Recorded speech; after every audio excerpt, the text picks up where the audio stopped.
get ready because tonight's Saturday Night Live was a full-on roller coaster of wild political parody, absurd family drama, and the kind of edgy, rapid-fire comedy that makes you laugh, gasp, and even cringe a little. Classic SNL magic. Season 51, Episode 2 pulled out all the stops to celebrate the show's history, roast the current moment, and break every boundary in sight. If you missed it, or just want to relive the madness, I've got your full recap and ending explained right here. The episode launched into the stratosphere from the get-go with a cold open that was as biting as it was hilarious. The SNL writers turned Washington into a circus, setting the scene at the Senate Judiciary Committee, and cranked up every character to 11. Senator Kennedy, aggressively folksy, and trying to bring the Bayou to D.C., leads a parade of senators who are ready to grill Attorney General Pam Bondi, a character so blunt and full of sass she basically makes it clear she's not answering anything, spelling out her name with an I, and refusing to take things seriously. She's surrounded by senators hurling increasingly ridiculous questions.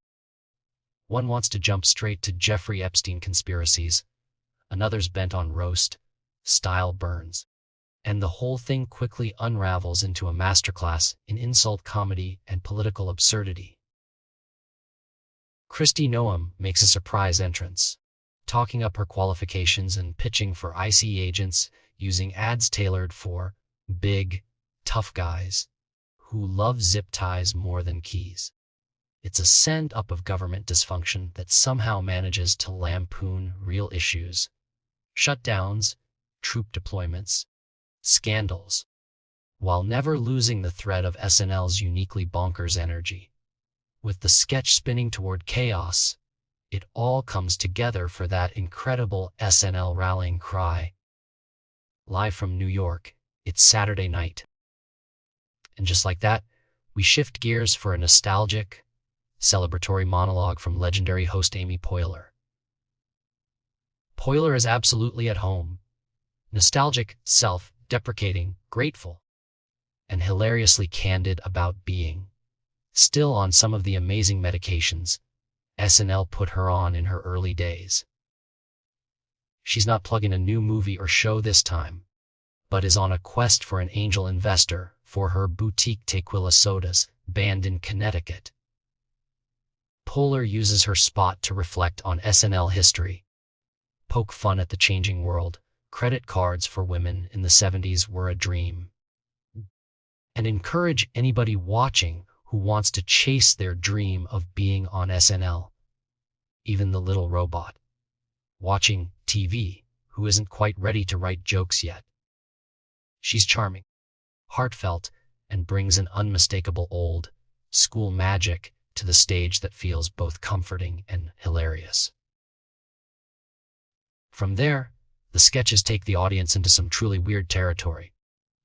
We get a painfully awkward family visit where a guy meets his partner's family, and every interaction is painfully stilted. Think NASA talk that gets confused, landline phone calls, and queso-dip disasters.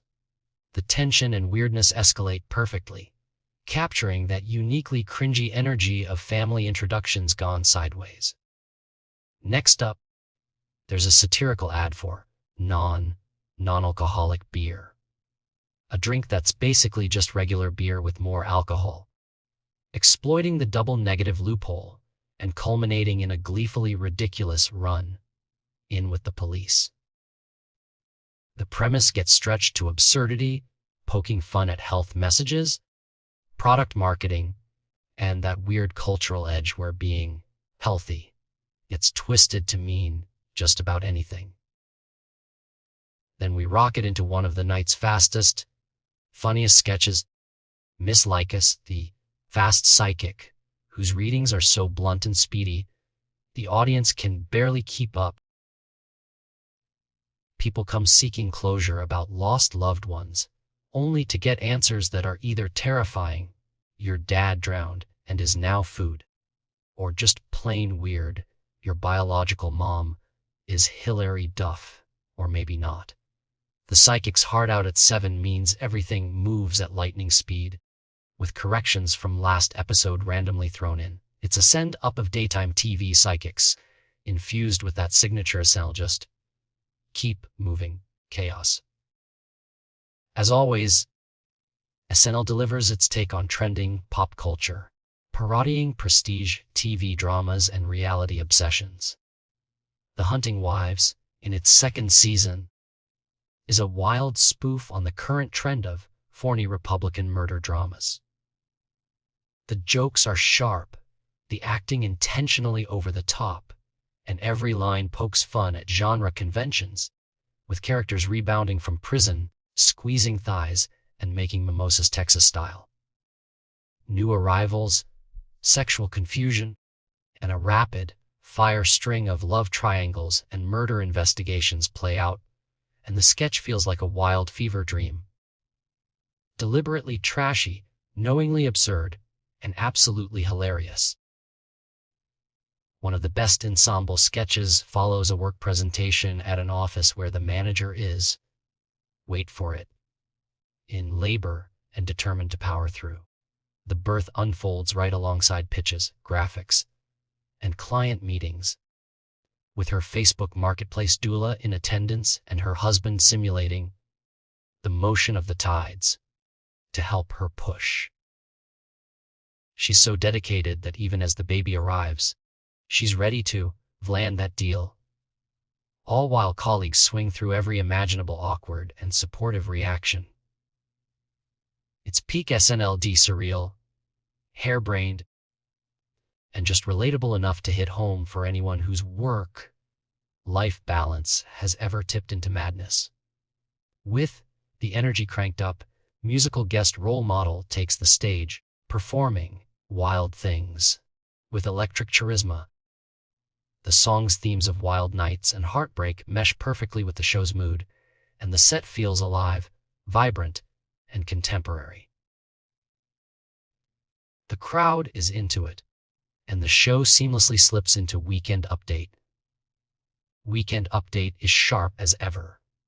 Colin Jost and Michael slam the week's headlines, riffing on political chaos, Nobel Prizes, and tech news, then jump into wildly irreverent territory. Health Secretary conspiracy theories, Trump coin jokes, and commentary on New York's mayoral race that's so deliberately inflammatory and bonkers that you can't help but laugh. Rhonda Licenzo, the very concerned New Yorker, delivers an unhinged rant about jihadists and Sharia law, mixing satire and dark humor that pushes boundaries but lands with the right punch thanks to Cheese straight man reactions. Update also features standout moments like Grant and Alyssa, the couple you can't believe are together, who riff on cuffing season, apple picking, and their Halloween plans with a blend of raw enthusiasm and deadpan weirdness. Alyssa's dry delivery meets Grant's delighted hype for the ultimate opposites attract couple sketch. Next up is the legal team sketch, a meta ad war among lawyers, each boasting increasingly absurd years of combined experience, then merging into ever more ancient, storied firms, with cameos from WUI widows to a literal tree of life. It's an escalating parade of age jokes and legal cliches, ending with clients from mythic eras, keeping it light, surreal, and absurd. Role model returns with Some Protector, keeping the show's musical energy fresh and heartfelt. The lyrics, longing and layered, provide a nice breather before SNL plunges back into sketch territory. The night also delivers a sharply observed sketch about a mom navigating a midlife crisis. Pickleball turns to anime. School bullying intersects with her new tattoo, and the kid's concern meets mom's rebellion head on. It's both comedic and distinctly empathetic, shining a light on generational gaps and family complexity. We get an uproarious scene at Juilliard, with composers presenting progressively stranger theme songs for TV dramas, landing somewhere between Severance and The Fresh Prince, and closing with a medley of opening themes that double as plot summaries set to ridiculously catchy music. The ending brings it all home with Amy Poehler's emotional farewell, thanking musical guests, cast, and crew, and leading the audience through a raucous send-off. There's laughter, applause, and a sense that SNL is not just still relevant, but firing on all cylinders, ready to take on new decades, new drama, and whatever the world throws next. So to wrap up, SNL Season 51, Episode 2 is a wild celebration of 50 years of late-night comedy history. It's part nostalgia, part cultural roast, and all live wire energy, with Amy Poehler's magnetic hosting spot on parodies and sketches that run from fast-paced psychic readings to over-the-top TV drama spoofs. It leaves you with laughter, warmth, and that thrilling chaos that only SNL can deliver. If you enjoyed the episode or this recap, drop a comment below. Let me know your favorite sketch or moment. Hit like if you're into in-depth breakdowns. Share this with your fellow comedy fans. And don't forget to subscribe so you won't miss the next recap. Stay tuned. Saturday Night Live is just getting started.